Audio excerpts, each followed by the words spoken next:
దేనిని దాటడానికి? సంసారం అనే సముద్రమును, జన్మ మరణములనే సముద్రమును దాటడానికి ఇచ్చాడు. ఇవి ఎక్కడున్నాయి? సముద్రంలో ఉన్నాయి.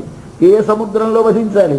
ఉప్పినీటి సముద్రంలో వధించకండి, క్షీర సముద్రంలో వధించండి. క్షీర సముద్రం ఏది? భగవంతుని కళ్యాణ గుణములోకి పాలని పేరు, ఆ గుణములతో కడిగిన దాని పేరు క్షీరసాగరం అని పేరు. సాగరమని భగవంతునికి పేరు, క్షీరమని ఆయన గుణములకు పేరు. క్షీరములతో నిండినటువంటి సాగరమనగా కళ్యాణ గుణములతో కూడినటువంటి భగవానుడు. అందులో పెట్టండి ఒక మాటకి మందరాన్ని పెట్టి మధిస్తే ఏమిటొస్తుంది? దాని నుంచి అమృతం వస్తుంది. అమృతము కాదు, లక్ష్మీదేవి వస్తుంది.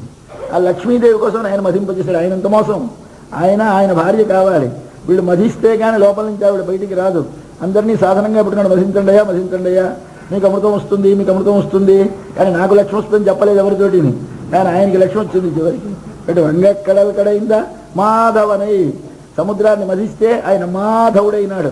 మా అంటే లక్ష్మీదేవికి భర్త అయినాడు. ఇంతసేపు ఆవిడ లేదు పాపం, ఒక్కడు ఉన్నాడు. ఆవిడ కావాలి. ఎలా వస్తుంది? మధించాలి. తన మధించకూడదు, మన చేత మధింప చేయాలి. ఇది మనం చేసే పని. ఆయనకి లక్ష్మిని చేర్చడానికి మనం మధించాలి. మనకేమిటి కావాలి? అమృతము రావాలి. అందుచేత అదాస మధింపజేసాడు. శరీరమునిచ్చి భగవంతుని యొక్క కళ్యాణ గుణములతో కూడిన భగవాన్ని మనకు అందించి, స్వామి నాయన దీనిని మధించండి మీ హృదయములలో. ఈ హృదయంలో స్వామి యొక్క కళ్యాణ గుణములు ఒక్కసారి గారు మీరు మథనము చేసి మననము చేస్తే దానిలో నుండి ఏమవుతుంది? అమ్మవారు స్వామికి కనిపిస్తారు, ఇద్దరు లేస్తారు. ఒకసారి వారి హృదయ దేశం ఉంది, అమ్మవారిని సేవించండి, మీరు అమృతత్వాన్ని పొందండి అని మనకు ఉపదేశించాడు ఆ చరిత్ర చేత. కాబట్టి ఒకసారి మాధవుడిని కీర్తించండి, ఆమె లేని స్వామిని సేవించకండి. ఎప్పుడు అమ్మవారితో ఉన్నటువంటి లక్ష్మీదేవికి భర్త అయిన వాడే మనకు ఆశ్రయింపదగినవాడు.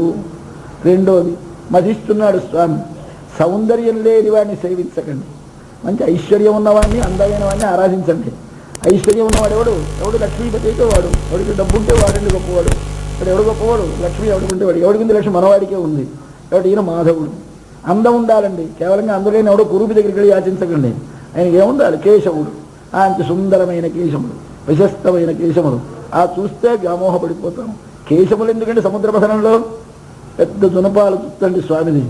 ఆయన కూడా వచ్చాక నిలబడ్డాడు. పాప తాడు పట్టుకొని ఆగుతున్నాడు. యువతల దేవతలలో ఉన్నాడు, రాక్షసుల్లో ఉన్నాడు, కొండలో ఉన్నాడు, అడుగున కూర్మంగా ఉన్నాడు, మీదని పడిపోకుండా పట్టుకున్నాడు, వాసుకిలో ఉన్నాడు. మొత్తం 6 రకములుగా తానుండి మథనం చేయిస్తున్నాడు. ఉంటే ఏమిటవుతుంది? ఎవరైనా మధించినప్పుడు మనకి ఇలా ఇలా ఊగవండి. ఊగితే జుత్తున్న వారికి ఏమిటవుతుంది? ఆ జుత్తు ఇటు అటు జల్లుకోదు. జల్లుకుంటే ఏమిటన్నా బా జుత్తు ఎలా జల్లుకుంటూ ఉందో అంటే కేశవ, అంతే అర్థం. కేశవ అంటే ఎక్కడ చూడాలి? మీరు పాల సముద్రమును వధిస్తున్న స్వామిని చూడాలి. ఆ బాహువులతో లాగుతూ ఉంటే స్వామి కేశవులు ఇటు అటు అటు ఇటు జరుగుతూ ఉంటే ఓహో స్వామి ఏమి ఏమి ఏమి ఏమిటి? కేశం అంటే జుత్తు. జుత్తు కాదు, లోపలర్థంలో ఏమిటి? వ్యామోహం అని మనవి చేస్తున్నాను స్తవానం. ఆయన మన ఎందు మాలే అని పిలిచాం కాదు నిన్న. వ్యామోహం గలవాడు. ఒకసారి స్వామిని చూడండి, లక్ష్మీపతి. ఆవిడ ఎప్పుడుందో అప్పుడు ఆవిడ మన మీద ప్రేమను పుట్టిస్తుంది. పుట్టిస్తే ఆ ప్రేమ ఏమిటి? ఈయన పిచ్చి ప్రేమ పెట్టేసుకుంటాడు. ఆవిడే ఒక్కప్పుడు చికాకు వేస్తుంది. ఎప్పుడు ఆవిడే సపోర్ట్ చేస్తుంది పిల్లల్ని. కానీ ఒకనాడు ఆవిడికే చికాకు వేసి బదులు చేస్తాం మనం. చేస్తే ఆయన చిచ్చి పాపాత్మడి కదా కొట్టండి ఉంటుంది. అదేమిటి కొట్టమంటావు?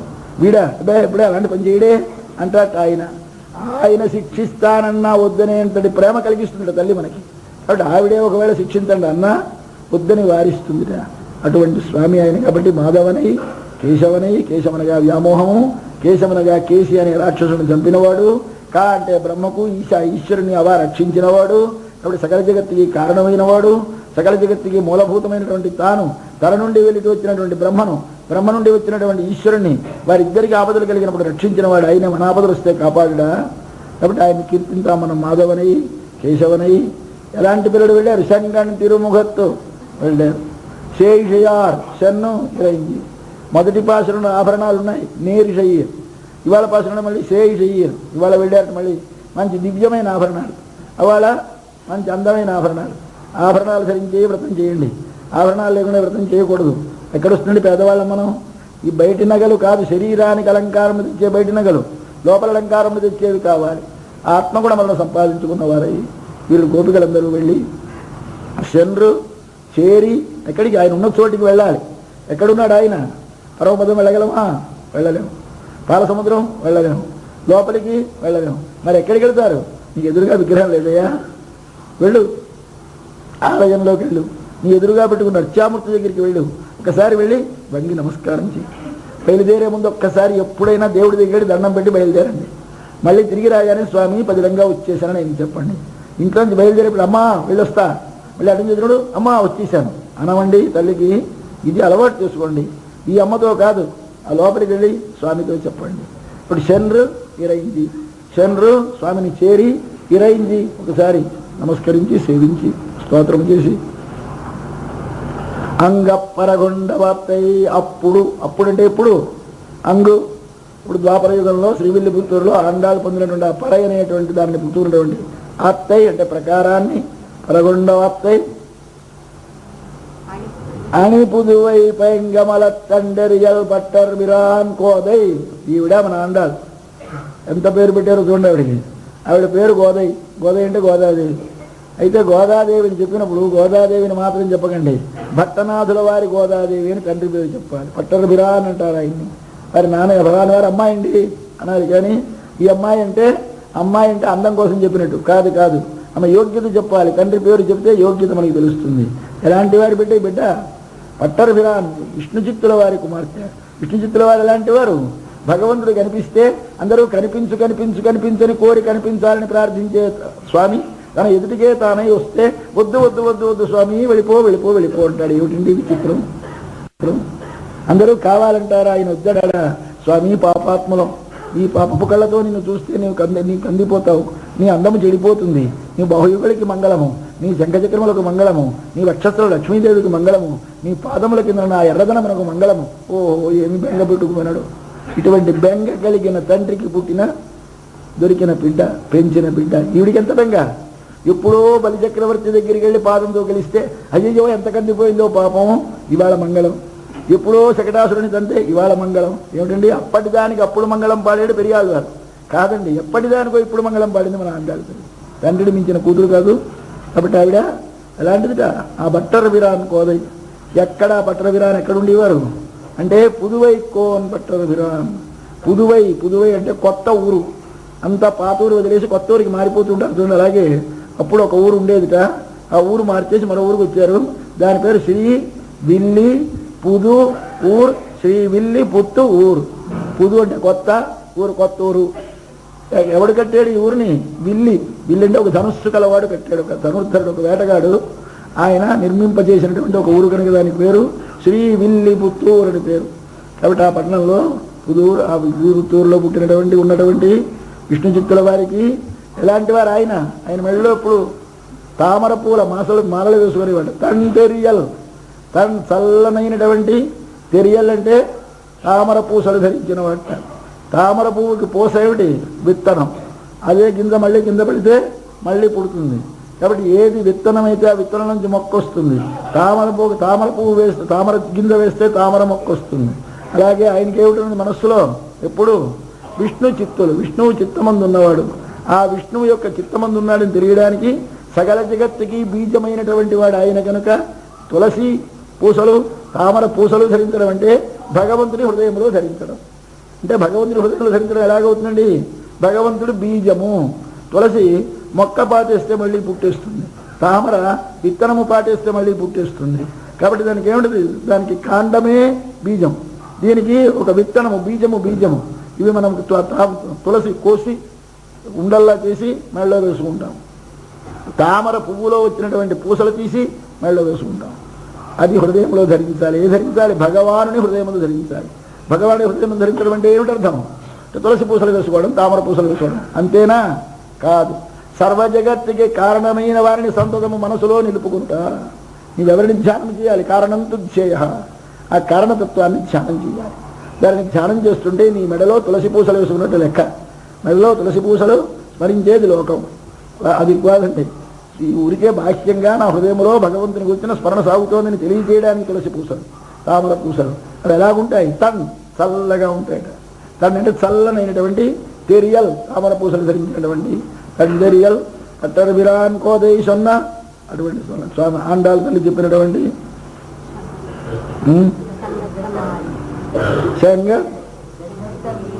శంగతమిళ్ మాలై 30 తప్పామే. శంగతమిళ్ అంటారు. సంఘం అంటే ఆనాడు ఒక సంఘం అని ఒకటి పెట్టి ఉండేదిట.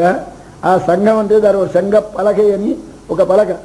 కవిత్వం ఎవరైనా రాస్తే అందరూ తీసుకొని సభ పెట్టేసి నలుగురు కలిసి వాడికో సన్మానం బిరుదు ఇచ్చేస్తూ ఉంటాం. ఇప్పుడు అలా పనికిరాదు. ఆ రోజులలో తమిళ దేశంలో అక్కడ ఒక శంగ పలకం అని ఉండేది.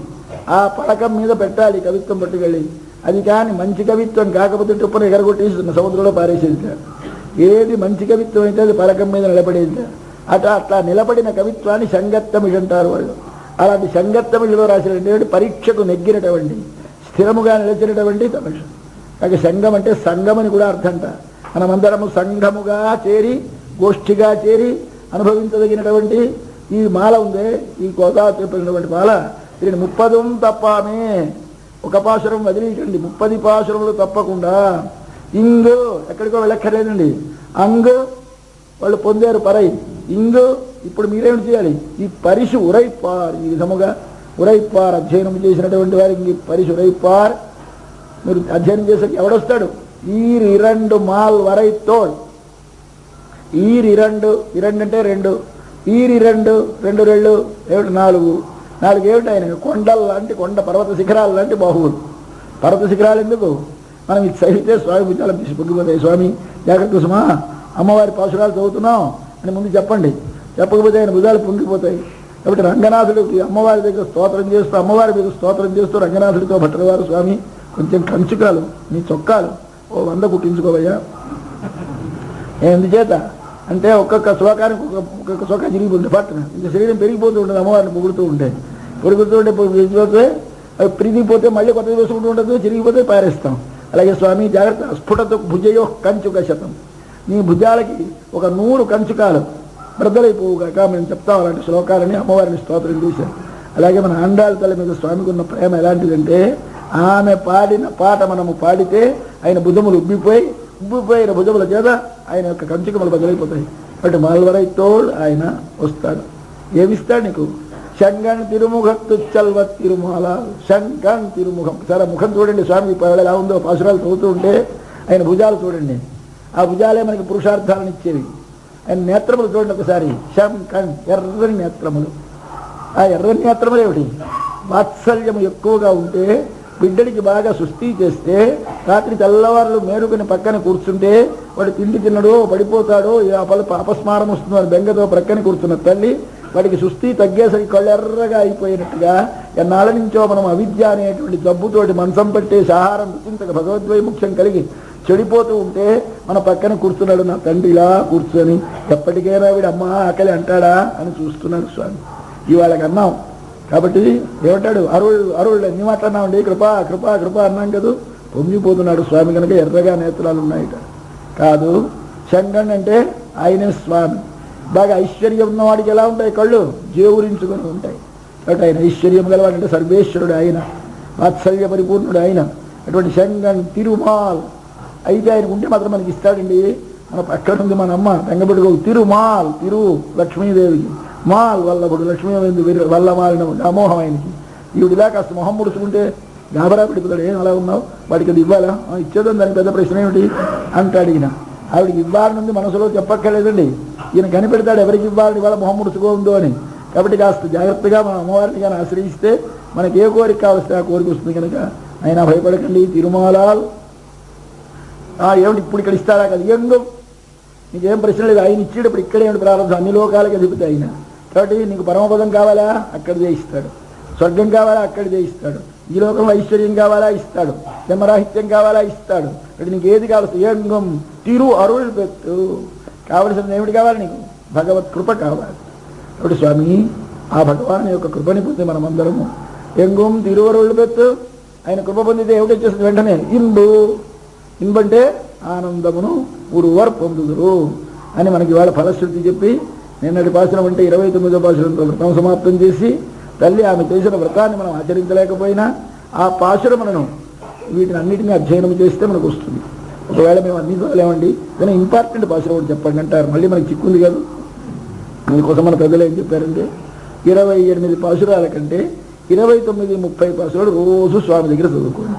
ఒకసారి ఇవాళ చదివే 2 పాశురాలు సిద్ధం సిరుగాలే వంగక్కడ.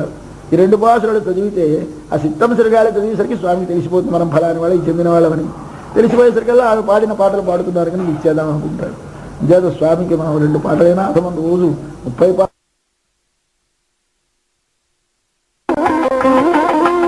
ఆ సిద్ధం సిరగాలి చదివేసరికి స్వామికి తెలిసిపోతుంది మనం ఫలాని వాళ్ళకి చెందిన వాళ్ళమని. తెలిసిపోయేసరికల్లా ఆమె పాడిన పాటలు పాడుతున్నారు కానీ ఇచ్చేద్దాం అనుకుంటాడు. ఇంకేదో స్వామికి మనం 2 పాటలైనా అసలు రోజు 30 పాసురాలు నేర్చుకోండి. మాకు అరవమండి నోరు తిరగదు. మీకు మలయాళం తిరుగుతుంది, మరాఠీ తిరుగుతుంది, కన్నడం తిరుగుతుంది, అస్సామీ తిరుగుతుంది. టీవీ చూస్తే ఎన్ని భాషలు మీకు వస్తుందండి. హాయిగా గజ్జాగా కూర్చున్నారు కలరు మా మనవరాళ్ళు మనవడు. ఏమిటి చూస్తుంటే భాష వస్తున్నా అంటే భాష రాదు కానీ బోధపడిపోతుంది. మీకు తమిళం అర్థం కాదా? ఇచ్చలేక, మనసులో కోరిక లేక, కాస్త మనకి ఇంత ఉపయోగించేదంటే మీకు ఎంత కాస్త పనికొస్తుందంటే ఎంతో జాగ్రత్తగా దాచుకుంటావి. ఇంత విలువైనది మన కోసం కష్టపడి ఆండాళ్ళతో అందించింది. దీనిని చదవకపోతే ఇంత పాపాత్మలం, ఎంత కృతజ్ఞులం. కాబట్టి ఆ తల్లి యొక్క ఉపకార స్మృతితోటి మనం ఈ 30 పాసురాలని నిత్యం అనుసంధానం చేస్తూ ఆవిడ ఇచ్చిన ఫలాన్ని మనం అందరం పొంది తరించేలా ఆ